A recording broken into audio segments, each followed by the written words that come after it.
And we are back. Center 1968 stands at the crossroads of history and progress, dedicated to empowering black women in politics, government, and civic life. Through groundbreaking initiatives, they're building pathways for black women to lead at every level, from elected office to behind the scenes policymaking. Here now to share more, we got the executive director of Center 1968, Stephanie Etienne, and we thank Etienne, I should say. I'm sorry, and thank you so much for being with us, Stephanie. Good morning. Thank you for having me. Thank you, and I want to get the opportunity to talk a little bit about some of the work that you're doing because I think it's very pivotal, very crucial for a time, right now. So, for people who may not be so familiar with Center 1968, let's first give them a little walkthrough. Absolutely. So, Center 1968 is founded upon the year of 1968 when Shirley Chisholm, who is graciously behind me, ran for Congress and got her seat as the first Black woman in Congress. Our work is preference mainly on her great achievement, but of the achievement of all the Black women that were first at all levels of government. Our focus and our goal is to ensure that Black women, focusing on Black women, but all women, have the support and resources that they need to either into the public policy sector or if they're currently in the sector, thrive in that sector. Black women, women in general, tend to be thought about, communicated with, or engaged with up until or at the start of a campaign. But we want to ensure that Black women, all women, are not only engaged at that time, but they have the knowledge, the resources that they need to have positions on campaigns, to run for public office, to enter into the policy sector as informed individuals that not only can represent their communities and themselves, but can actually bring real change that we believe the country needs right now. And when we look at black women in politics, obviously there's many that we can point to right now, but if we're honest, the number does not add up. There's not equality there. Talk to me about that encouragement process because as we're trying to build that next generation of leaders, I know that you start from the bottom and work your way up towards the top to really try to do a great job of encouraging people to get engaged in the political process. Yeah, so we start off with women that are interested, right? Black women may not be holding public office, but we are the leaders in our communities. We are the ones that tend to start grassroots movements. We are the ones that tend to be in the background, and our goal is to identify those women, but also identify the women that may be in proximity to those women that just don't know how to start. So a lot of our work is on identifying those, and thankfully, with the amount of engagement that we have on the ground, with the nonprofit organizations already doing this great work, we're able to identify those leaders and put them through the many different programs that we have to equip them with the knowledge that they need to succeed. I think it's fair to say that considering where the state of our country is right now, Black women are exhausted and we are tired, and we fully hear that, and because we are too. But rather than pouring out, we want to pour into ourselves and ensure once we do get back on that stage, when we do get back into the space of leading others and showing up and representing our communities and neighborhoods, we're not doing that alone. We're doing that fully equipped with the knowledge that we need to succeed, fully equipped with the networks that we need to succeed, and lastly, and more importantly, with the funding that we need to succeed as well. Stephanie Etienne is the executive director of Censor 1968, talking a little bit about the work that goes on in this organization. Listen, as you talk about, women in politics and women in leadership, we know right now, presently, there's this push for, the cuts to diversity, equity, and inclusion. At the forefront of those are women. When we talk about the importance of women in leadership, women in government, state your case. Yeah, thank you for that. That's at the forefront of our minds as we are a nonprofit organization seeking to partner with more people. Our goal and our hope is that people see the impact that having women excused or removing women from space will have not just on women, but all of society as a whole. I think going back to the parity conversation, we're nowhere near that at the federal level or the local level here in Pennsylvania. But we've also, if we want to just see the work that women leaders have done and comparing that to their counterparts, we could see the impact that they've had. So I think right now in the country, there's a lot of conversations based off narratives and not necessarily facts. So we like to be informed with our work. We like to show people that we're not here trying to dog whistle anyone in any way, shape, or form.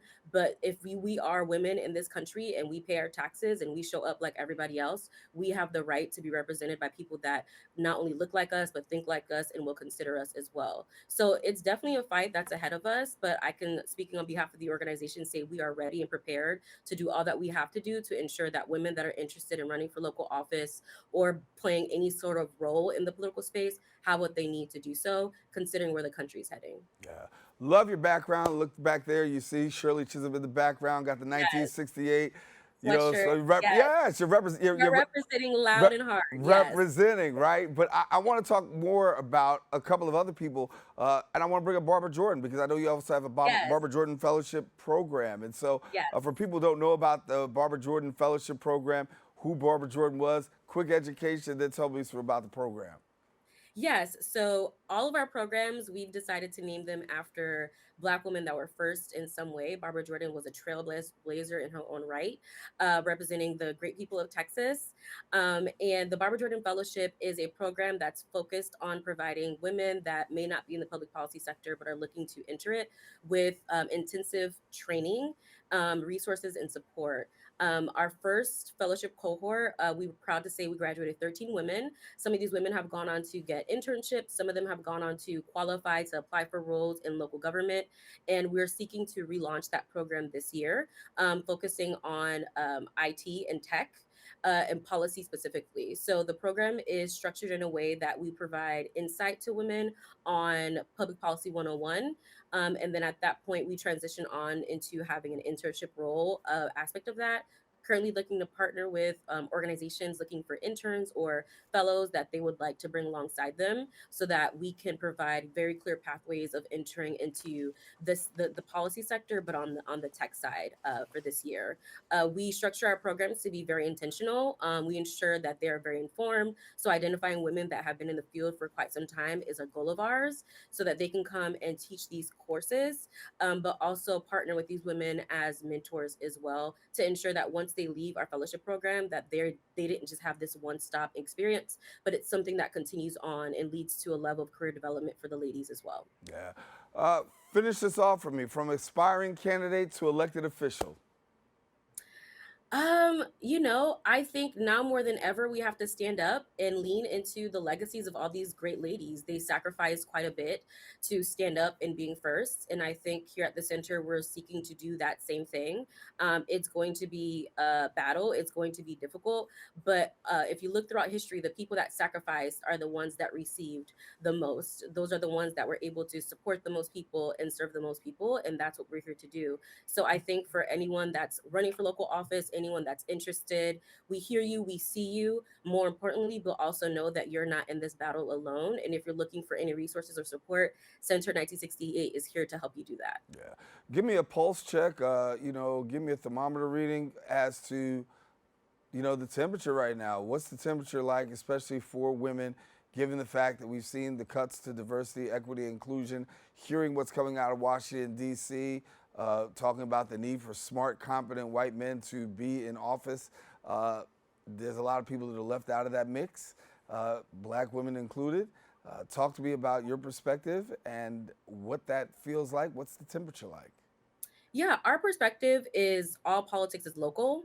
I do think there is a need to understand what's happening in DC, but I don't want women to be flooded with information. At that point, if you're flooded, you're not being informed. So I think it's important for us to be informed with what's occurring, but not overwhelmed with what's occurring, because, like I said, all politics is local. So we've engaged with women that are excited. We've engaged with women that are more intrigued now than ever. We've engaged with women that are invigorated with what's occurring, to stick themselves out there to be more engaged politically. We've also engaged with women that are exhausted, which is fair. I think that there's a level of overcompensating that women do in the country, unfortunately, and until we receive parity, that's just going to be our burden to bear. But that's why we structure our programs the way that we do to provide not just access to knowledge, but also access to support. So yeah, we've received a mix, but I think that there's an over saturation of what's occurring in DC. I think there's a level of strategy that's occurring to overwhelm people with all the things that are happening with these executive orders, because at the end of the day, executive orders need to go through a process of implementation. I call on the nonprofit sector to kind of stand up here a bit and identify ways to continue on with their missions that they made promises to. But I also call on us ourselves as people to kind of ensure that our representatives as a republic, as a democracy, actually follows through what they said that they would do, right? I think voters tend to believe that once they've casted their ballot, that that's it and that's done, but that's not how a democracy works. Your voice still matters, gathering still matters, networking still matters, coalition building still matters. So I think now is the right time to build those coalitions across, you know, color, creed, religion, to stand up to what's occurring and what's happening. Because I mean, the Senate may have 4 years, but the House has two. Local elections are still occurring. So I think now more than ever, it's our time to stand up and say, we don't like this. And if the federal government wants to pass these policies and laws at the federal level, at the state level, you have a responsibility to me and you're closer to home for me. So there's a level of coalition building that we can definitely do around that so that implementation practices don't have as strong as an effect that people assume that they will at the local level. Yeah. Stephanie Etienne, got to leave you there, but thank you so much for enriching us with this conversation. Executive Director of Center 1968. Thank you so much for being with us. Thank you for having me. All righty. Listen, now if you want more information, you can visit the website at center1968.org and get all the information that you need.